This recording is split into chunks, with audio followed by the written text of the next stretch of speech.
Hello students, welcome to Guruji classes.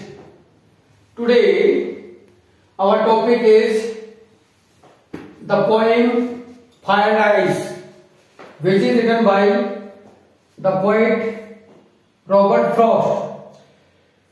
Robert Frost is an American poet which writes in a simple way, but it has a deep meaning.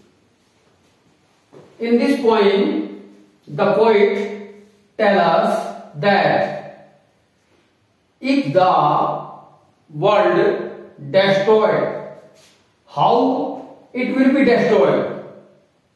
Some people say that this world will be end in fire, and some other people say that the world will be end in ice. Here the poet says that fire means desire. Fire means desire and ice means hatred. अर्थात fire का अर्थ होता है इच्छा और ice का अर्थ होता है घृणा। इस संसार का जो अंत है वो या तो मनुष्य की जो इच्छा है उसके कारण होगा। आज हम देख रहे हैं कि आज संसार के अंदर मनुष्य की जो इच्छा है वो इतनी बढ़ जा रही है कि हो सकता है कि जो मनुष्य की इच्छा है उसी के कारण इस संसार का अंत हो। लेकिन दूसरे जो पक्ष के लोग हैं अर्थात अन्य कुछ लोग हैं, उनका ये मानना है कि इस संसार का अंत आइस से होगा। आइस से मतलब कवि का है कि इस संसार का अंत घृणा से होगा। आज मानव से घृणा कर रहा है, इस वजह से भी संसार के अंत का दूसरा कारण घृणा हो सकता है।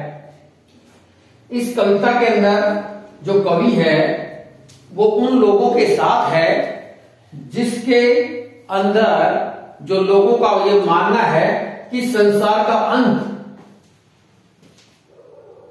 फायर से होगा। फायर से उनका मतलब है कि संसार का अंत इच्छा से होगा, कि लोगों की इच्छाएं हैं वो इतनी अधिक बढ़ गई हैं कि वो पूरी ही नहीं हो पाती हैं और वो संसार के अंत का कारण बनेगी। तो कवि उन लोगों के साथ ही है जो व्यक्ति जो लोग इस संसार का अंत फायर से अर्थात इच्छा से समर्थन के अंदर है, इच्छा के समर्थन में है।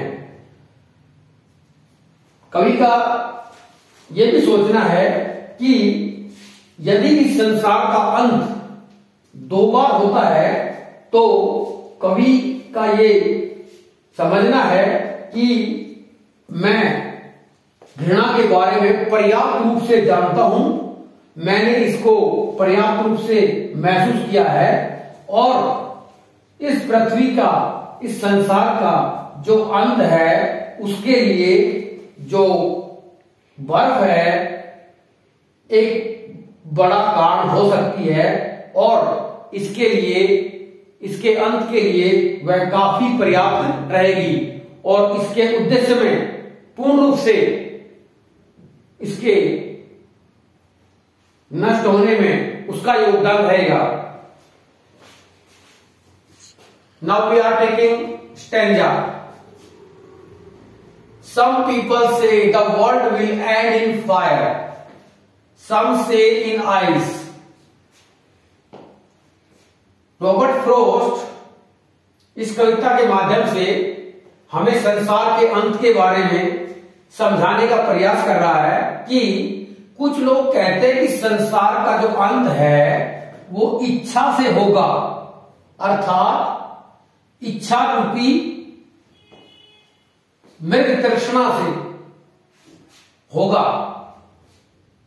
दूसरे कुछ लोगों का यह मानना है कि संसार का अर्थ, इस संसार का जो अंत है वो बर्फ से होगा।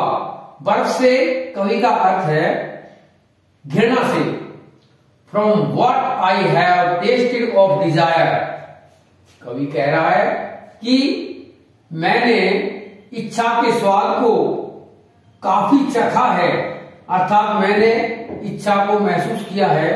I hold with those who favour fire, मैं भी उन लोगों के साथ हूं जो इस संसार का जो अंत है वो अग्नि से होने के पक्ष में है। But if it had to perish twice I think I know enough of it, कवि का यह कहना है कि यदि इस संसार का अंत 2 बार हुआ तो मुझे लगता है कि मैं घृणा के बारे में काफी महसूस किया है मैंने, और मैं इसके बारे में पर्याप्त जानता हूं। To say that for destruction ice is also great, कवि का कहना है कि इस पृथ्वी के अंत में घृणा का पर्याप्त योगदान होगा। एंड वुड सफिश, और वह काफी मात्रा के अंदर पर्याप्त होगा, अर्थात इस संसार का अंत घृणा से होगा। अंत में कवि का यह भी कहना है कि यदि ये दोनों ही कारक हैं और इन दोनों ही कारकों की वजह से इस संसार का अंत हो पाएगा, क्योंकि संसार के अंत में केवल 2 कारण ही हैं जो संसार का अंत कर पाएंगे।